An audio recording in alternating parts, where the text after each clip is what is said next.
வேளாண்மை மிகவும் சிறப்பான முறையிலே அஷ்டவந்தன மகா கும்பாபிஷேகம் நமது ஆலயத்திலே ஆலயம் கொள்வது சாதனம் என்று எல்லாரும் ஒரு ஆலயம் என்று சொன்னால் ராஜகோபுரம் இருக்க வேண்டும். இத்தனை வருடமாக நமது ஆலயத்திலே ராஜகோபுரம் என்பது செய்யப்படவில்லை. அதுபோல் செய்யணும், ஆனால் அதை இன்னாரால் தான் செய்யணும் என்று யாருக்கு அந்த பாக்கியம் என்பதோ அதுபோல் அந்த ராஜகோபுரம் இவ்வளவு பெரிய நுழைவாயில் ஆர்க்கு முதல்ல இவ்வளவு பெரிய நுழைவாயில் முதலையும் அதனைத் தொடர்ந்து ராஜகோபுரமும் 22ஆம் தேதி நூதன ராஜகோபுர அஷ்டவந்தன மகா கும்பாபிஷேகம் மிகவும் சிறப்பான முறையிலே நடைபெற்றது. இந்த ராஜகோபுரம் நுழைவாயிலும் அஷ்டவந்தன கும்பாபிஷேகம் நடைபெற்று முதலிலே மாசி மாதம் மாசி பௌர்ணமி மாசி மதத்தன்று இந்த பௌர்ணமி விழா முதல் திருவிழாவாக நடைபெற்றது. கோபுர தரிசனம் கோடி புண்ணியம்.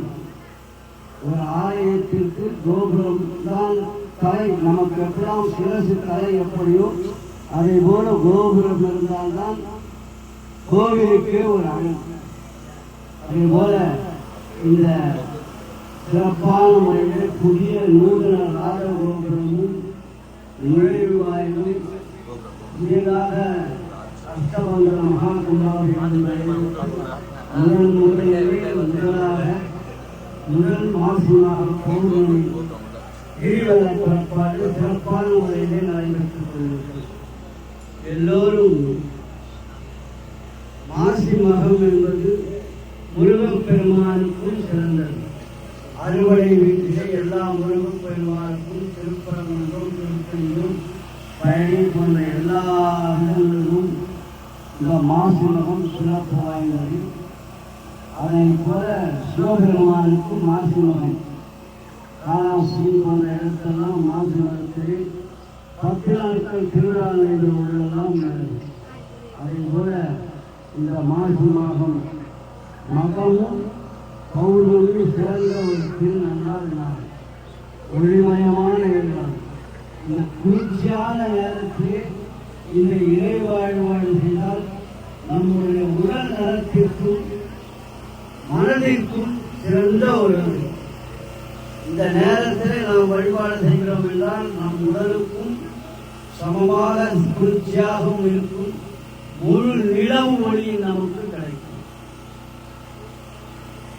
இந்த நிலவு என்பது நமக்கு இரவு நேரத்திலே குளிர்ச்சியாக இருக்கக்கூடிய இந்த தினம் 6:30 மணிக்கு மேலே பௌர்ணமி வந்துவிடும்.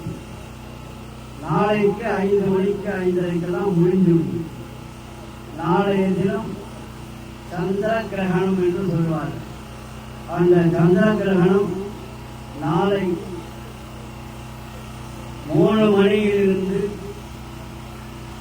6:45 மணி வரை சந்திர கிரகணம். அந்த 3 மணி என்பது மொத்தத்தில் உள்ளது. ஆனால் சந்திர கிரகணம் என்பது சந்திரன் உதயமான பிறகு நாம் வழிபாடு செய்வதுதான் அந்த 1.5 மணி நேரம் தான். எப்படி சூரிய கிரகணம் வந்துடும் அதே போல சந்திரன் உதயமான சந்திர கிரகணம். அதனால இந்த சந்திர கிரகணம் சந்திரன் உதயமான மாலை 5:30 மணிக்கு மேல் சந்திரன் உதயமான பிறகு ஒவ்வொரு மாதத்திற்கும் சூரிய அஸ்தமனம், சூரிய உதயம், சந்திர அஸ்தமனம், சந்திர உதயம் என்று அந்தந்த மாதத்திற்கும் அந்தந்த இடத்திற்கும் மாறுபடும். கால நேரங்கள் மாறுபடும். அதே போல நாளை சந்திர கிரகணம் எல்லோரும் இரவு 7:45 மணிக்கு மேல் தான் குளித்து விட்டு வீடெல்லாம் துடைத்து விட்டு அதன் பிறகுதான் எல்லாம் உணவெல்லாம் சாப்பிட வேண்டும். அப்படி நாளை சந்திர கிரகணம் சிறப்பான முறையில் நடைபெற உள்ளது. எல்லோரும் சந்திர கிரகணம்லாம் சாப்பிட கர்ப்ப பெண்கள்லாம் வெளியே வரக்கூடாது. கர்ப்பிணி பெண்கள்லாம் வெளியே வரக்கூடாது, அவங்கெல்லாம் உள்ளோடு இருந்து அவங்களுக்கு அந்த ஒளி படாமல் இருக்கணும். கர்ப்பிணி பெண்கள்லாம் நாம் அந்த நேரத்தில் சாப்பிடக்கூடாது. வயிறு சாதாரண இதுவாக காலியாக தான் இருக்கணும். அப்படி வயிறு ஃபுல்லாக இருந்தாலும் வியாதிகள் வரும்னு சொல்கிறார்.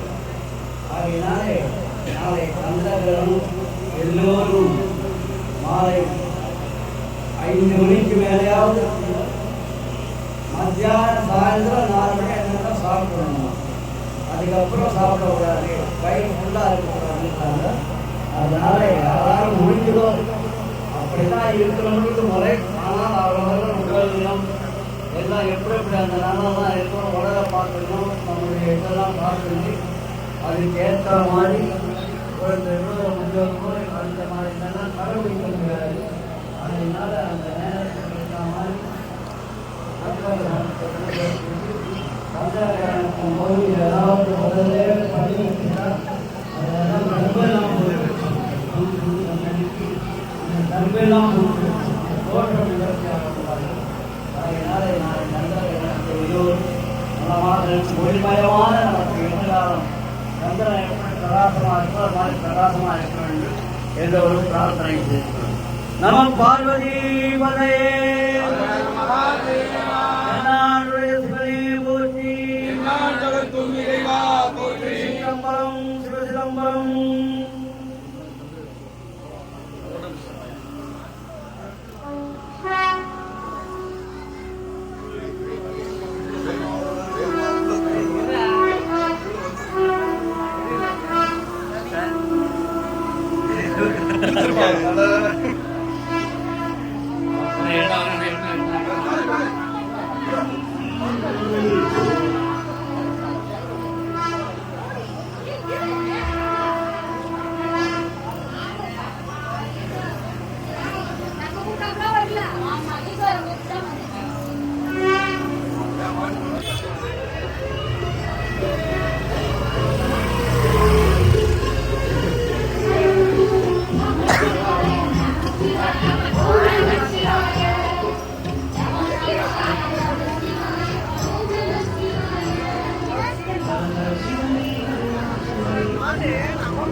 Good